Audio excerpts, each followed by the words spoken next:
And the UN's top court now ordering Israel to halt its operations in Rafah immediately. While Hamas welcomes the court's decision, Israel calling the allegations of genocide false and outrageous. Joining us now live is White House correspondent Iris Tao. Good evening, Iris. What's the latest on this and how is the White House reacting? Good evening to you, Steve. Today, the International Court of Justice ordered Israel to, quote, immediately halt its military operations in the southern Gaza city of Rafah. And that's on a request by South Africa, which is accusing Israel of committing genocide. While the Palestinian Authority and Hamas are strongly welcoming the court's decision, Israel's Prime Minister Benjamin Netanyahu says the allegations of genocide is false and outrageous. And President Biden this week also rejected such allegations against Israel. Watch. Contrary to allegations against Israel made by the International Court of Justice, what's happening is not genocide. We reject that. And Israel today says it found the bodies of 3 more hostages in Gaza, adding that it will not stop fighting for the freedom of the ones still being held hostage by Hamas. And that comes as Netanyahu will soon address the U.S. Congress in a joint session. Here's House Speaker Mike Johnson announcing it on Thursday. Watch. This will be a timely and I think a very strong show of support to the Israeli government in their time of greatest need. Our common cause of freedom and security and prosperity is a 3-strand cord which no terrorist can snap. And today, President Biden also spoke with the Egyptian president about aid into Gaza and hostages. Egypt announced today that it's now resuming aid to Gaza through Israel, which the White House says will save lives. Steve. Some interesting dynamics playing out here. Certainly something to watch for to see whether President Biden will again meet with Bibi when he's in town. With that said, Iris, what's the latest in the 2024 race? Right, so President Biden's campaign today issued a statement against Trump, accusing him of trying to cut Social Security and Medicare, adding that Trump's economic agenda will, quote, screw everyone. And that's right after Trump held a massive rally in one of the bluest parts of New York last night, appealing to voters on the issues of inflation and crime. Here's a clip of that. Watch. Who said we're not going to win New York? We're going to win New York. So we're going to bring businesses and big taxpayers back to New York. We're going to bring safety back to our street. And Trump today called that event a big, important, and even startling event. He also again appealed to New Yorkers today by vowing to terminate congestion and pricing once he takes office again.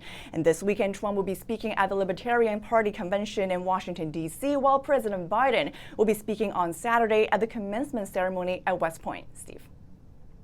It'd be nice if you could get rid of the congestion and the pricing. Anthony's Iris Tao with that live report. Thank you, Iris.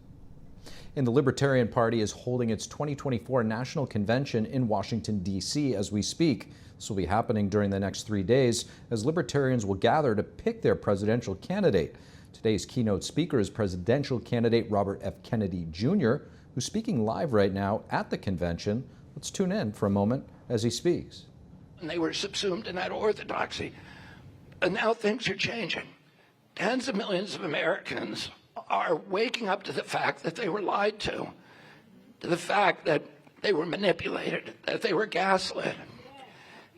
Except for a narrow elite that's still promoting it, mainly in the media, Americans have lost all trust in our public institutions. You know, today,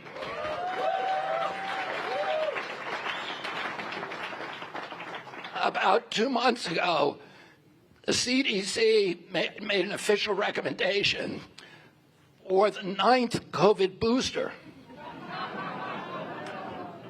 90% of Americans are saying we're not going to do it.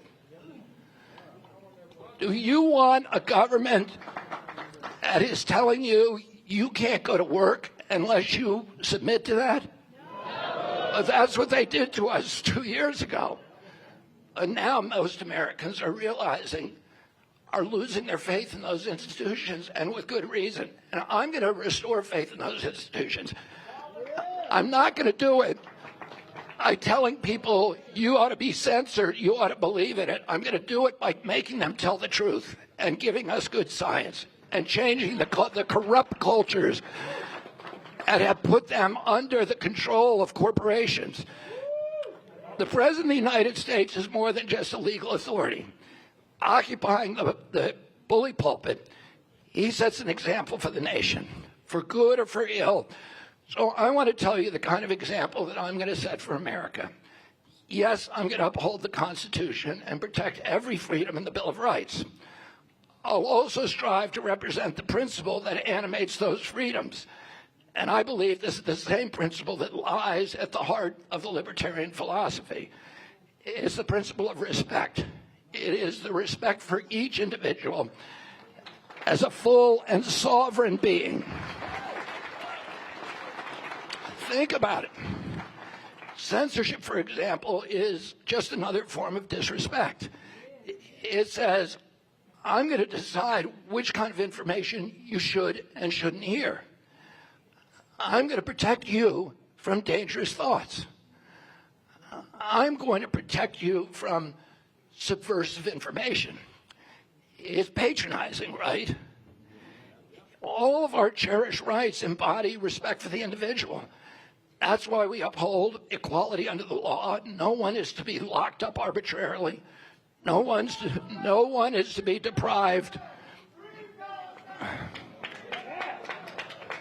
Happy to talk afterwards. No one is to be deprived of their property.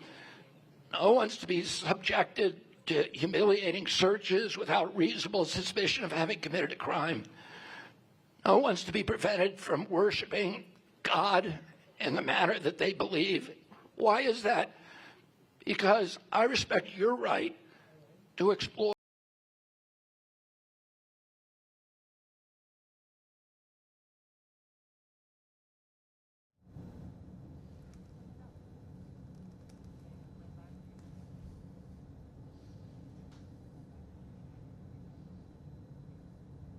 In that feed there during RFK's speech, he's speaking live there in Washington, D.C., seemed to have frozen up. Earlier today, I was there. I was joined by Congressman Thomas Massie, who was attending the Libertarian National Convention.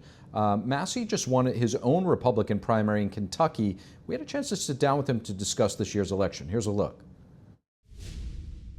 Congressman Thomas Massie, thank you so much for joining us. Hey, glad to join you here at the Libertarian Convention. We're happy to have you, Congressman. Speaking of politics, you just had a pretty big election back in your home state. Tell us how it went. Well, it went really well for me. I've got about 76% of the vote, and then second place was 12% of the vote. So we won handily, even though we had outside money being spent against me. I think the bigger story in Kentucky, though, is that we swept in a bunch of Liberty candidates and in the state legislature 2 years ago, and they were attacked this time by millions of dollars of outside money, and they all survived.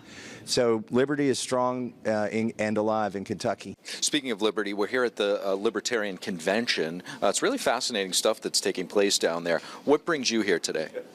Well, you know, I've always been curious, maybe call it Liberty curious, wanted to come to one of these, but now that Trump is going to be at the Libertarian Convention, it's not taboo to do it. So I'm here to meet some like-minded. Frankly, we're in different parties, but we've got very similar ideology across the spectrum, myself and a lot of these libertarians. So it's fun to be here at the convention, even though after it's over, I'll still be a small L libertarian, not big L. That's really an excellent point. The libertarian vote, it's not just Trump. You also have RFK Jr. speaking here today. What is it about the libertarian, I guess, ideology when it comes to the economy that makes it so appealing, how they view?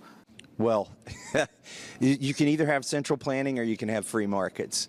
And even the Republicans in Congress are, for the most part, central planners, Keynesians. That's why I introduced a bill to end the Federal Reserve last week. This would get the government out of, manipulating our currency, and it would make it harder for Congress to fund all these wars overseas because you wouldn't have free money.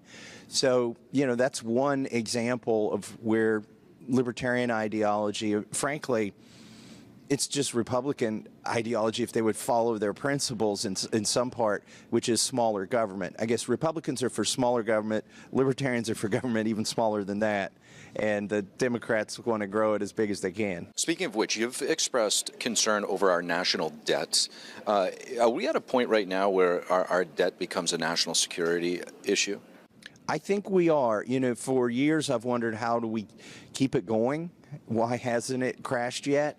And the reality is we get to tax the entire world because they're all holding dollars. And when we inflate our currency, when we increase the money supply, we take 3% from everybody in the world who holds dollars.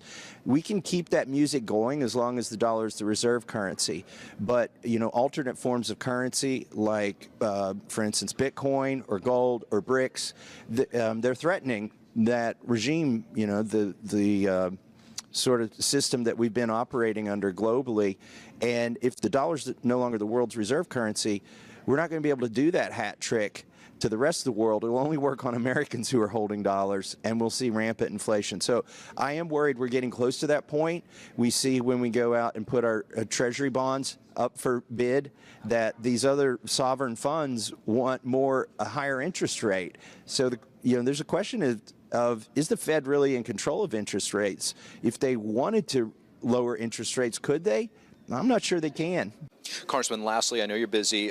Former President Trump yesterday in the South Bronx for a rally. I think the capacity was 3,500, upwards of 10 to 20,000 we're hearing showed up. A lot of minorities, people that actually live in the Bronx, I think were showing up there. What do you make of that? I think the energy's on his side. This election is about Trump. It's not really about Biden. It's like, do you like Trump or do you not like Trump?